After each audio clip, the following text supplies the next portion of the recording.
आगामी लोकसभा चुनाव 2024 में महज कुछ ही महीनों का समय बचा हुआ है। ऐसे में प्रधानमंत्री नरेंद्र मोदी के नेतृत्व वाली एनडीए पर विपक्षी गठबंधन इंडिया अलायंस लगातार हमलावर दिखती है।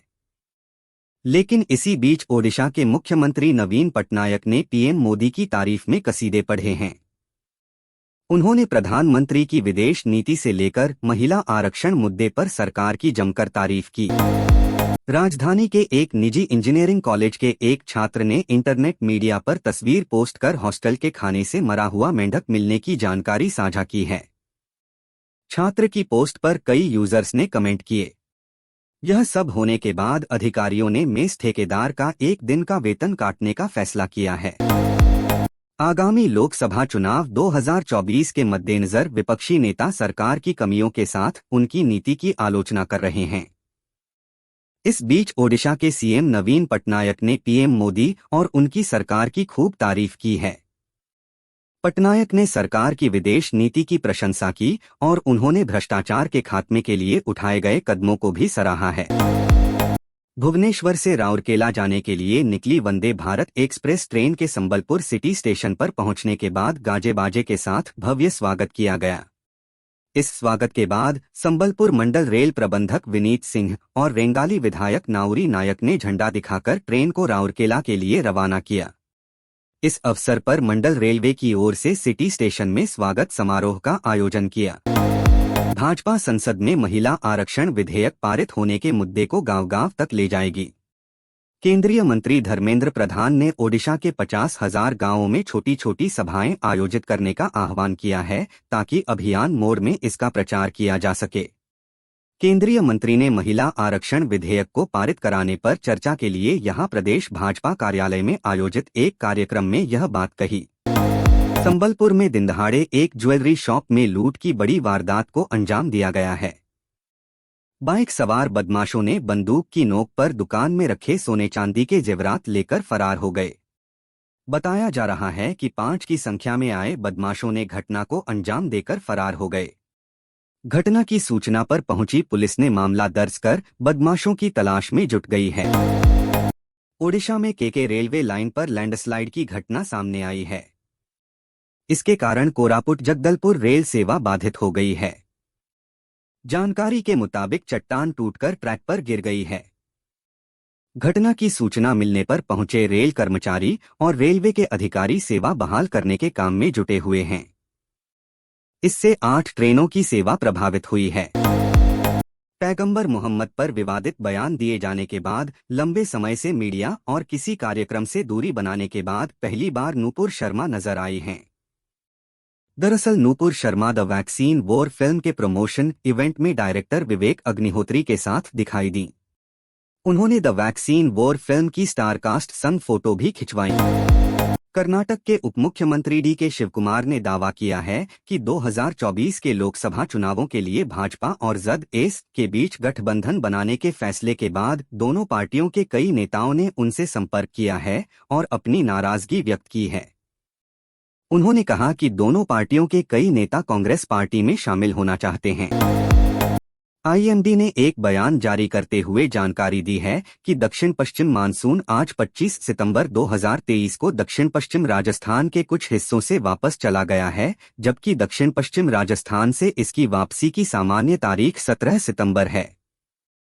भारत में इस साल मानसूनी सीजन में औसत से कम बारिश रिकॉर्ड की गई है।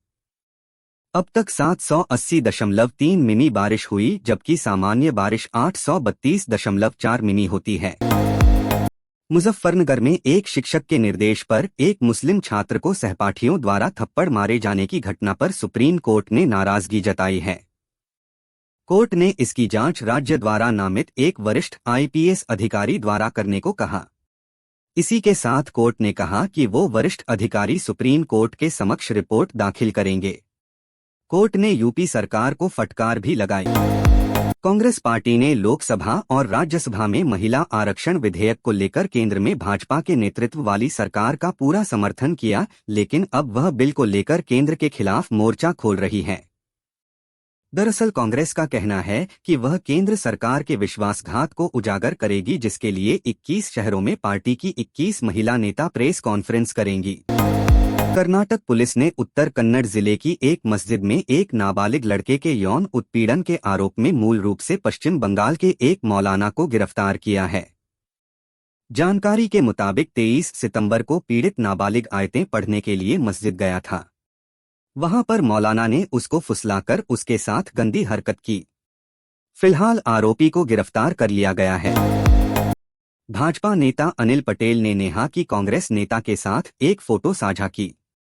इस फोटो में नेहा एक मंच पर थी और एक व्यक्ति उन्हें पीछे से पकड़ा हुआ था। इस पर भाजपा नेता ने एक्स पर पोस्ट करते हुए तंज कसा। भाजपा नेता की इस पोस्ट पर नेहा भड़क गईं और उन्हें फोटो का सच बताया। एमीन की ओर से महिला आरक्षण बिल के खिलाफ लोकसभा में 2 वोट डाले गए हैं। इसके बाद से ही सांसद असदुद्दीन ओवैसी पर लोगों की नजर है। इसी बीच ओवैसी ने जवाब देते हुए भाजपा और कांग्रेस दोनों पर हमला बोला है।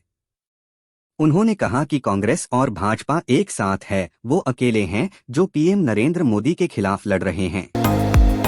भाजपा के राष्ट्रीय महासचिव और पार्टी मुख्यालय के इंचार्ज अरुण कुमार सिंह ने सोमवार को 3 राज्यों के प्रदेश अध्यक्षों को बदलने का आदेश जारी किया।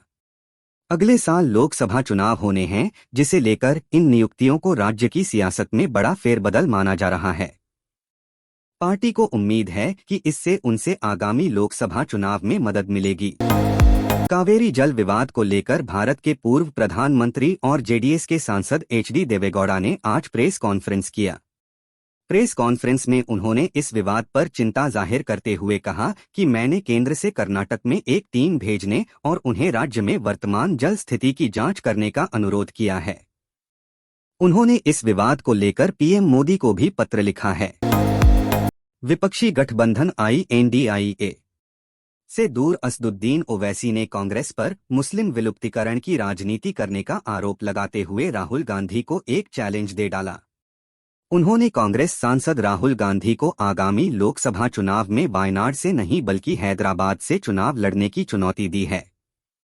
ओवैसी के इस बयान पर कांग्रेस का भी जवाब सामने आया है। शिवसेना उद्धव बालासाहेब ठाकरे UBT सांसद प्रियंका चतुर्वेदी ने राज्यसभा के सभापति जगदीप धनखड़ को पत्र लिखा है।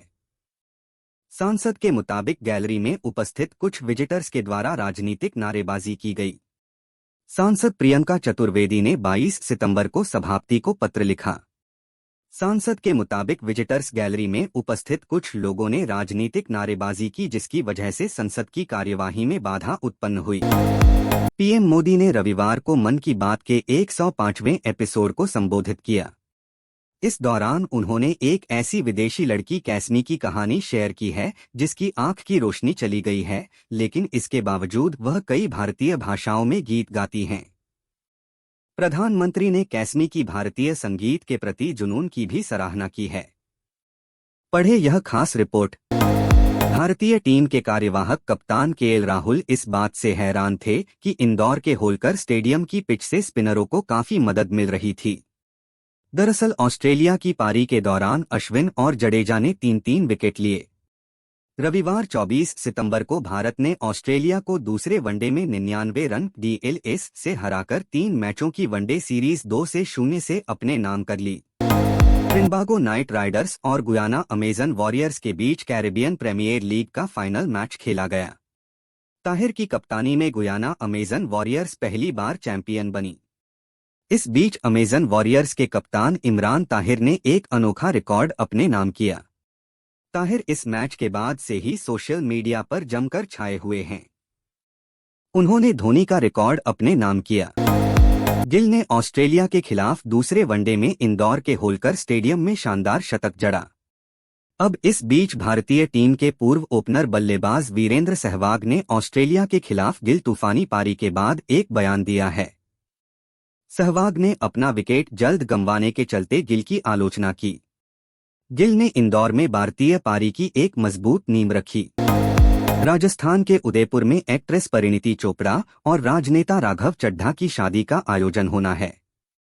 सूबे के लीला पैलेस होटल में परिणीति और राघव शादी के साथ फेरे लेंगे। ऐसे में इन दोनों की शादी के लिए उदयपुर का लीला पैलेस जगमग हो गया है। इस बीच लीली पैलेस की इनसाइड फोटो सामने आई हैं। छोटे पर्दे की बड़ी एक्ट्रेस मानी जाने वाली श्वेता तिवारी एक्टिंग के अलावा लुक्स की वजह से भी सुर्खियों में बनी रहती हैं। श्वेता अक्सर फोटोशूट की अलग अलग तस्वीरें शेयर करती हैं। फैंस उनकी फिटनेस के साथ ही सुंदरता की भी तारीफ करते हैं। एक्ट्रेस ने उम्र के इस पड़ाव पर भी खुद को बखूबी मेंटेन किया है। लोग उनकी हॉटनेस और कातिलाना अदाओं के दीवाने हैं। इलियाना डिक्रूज ने बॉलीवुड और साउथ फिल्मों में अच्छा काम कर नाम कमाया है। उनकी सोशल मीडिया पर अच्छी फैन फॉलोइंग है। एक्ट्रेस ने इस साल अपने प्रेग्नेंट होने की जानकारी शेयर की थी, जिसके बाद बच्चे के पिता को लेकर तमाम कयास लगाए गए। इलियाना ने 1 अगस्त को बेटे को जन्म दिया, जिसकी एक क्यूट तस्वीर उन्होंने शेयर की है। परिणीति चोपड़ा और राघव चड्ढा की शादी में फिल्म इंडस्ट्री के साथ साथ राजनीति जगत के भी कई बड़े नाम शामिल हुए हैं। गेस्ट लिस्ट वीवीआईपी मेहमानों से भरी रही, लेकिन इन सब के बीच प्रियंका चोपड़ा शामिल नहीं हुई। अब एक्ट्रेस की मां मधु चोपड़ा ने बेटी और दामाद के शादी में न पहुंचने का कारण बताया है। बिग बॉस सीजन 17 के अब तक कई प्रोमो सामने आ चुके हैं। बिग बॉस OTT 2 में एल्विश यादव और अभिषेक मल्हान जैसे कंटेस्टेंट्स को देखने के बाद अब फैंस की उम्मीदें दोगुनी बढ़ गई हैं। हालिया रिपोर्ट्स की माने तो इस शो के लिए अब अंकिता लोखंडे के अलावा 6 और नाम कंफर्म हो चुके हैं। शिल्पा शेट्टी और विक्की कौशल की फिल्मों को बॉक्स ऑफिस पर रिलीज हुए 2 दिन हो गए हैं। हालांकि दोनों ही फिल्मों का बॉक्स ऑफिस पर कुछ खास कमाल देखने को नहीं मिल रहा है। TGIF ने जहां कुछ करोड़ का कारोबार किया है, वहीं सुखी मुंह के बल गिर गई है। हिंदी सिनेमा के सदाबहार अभिनेता देव आनंद को भला कौन भूल सकता है। बेशक देव आनंद साहब आज हमारे बीच नहीं, लेकिन उनसे जुड़ी चर्चाएं हमेशा एक नया अनुभव प्रदान करती हैं। 26 सितंबर यानी 100 पहले देव आनंद का जन्म हुआ था। ऐसे में आज देव आनंद की 100वीं सालगिरह पर हर तरफ सुर्खियों का माहौल बना हुआ है।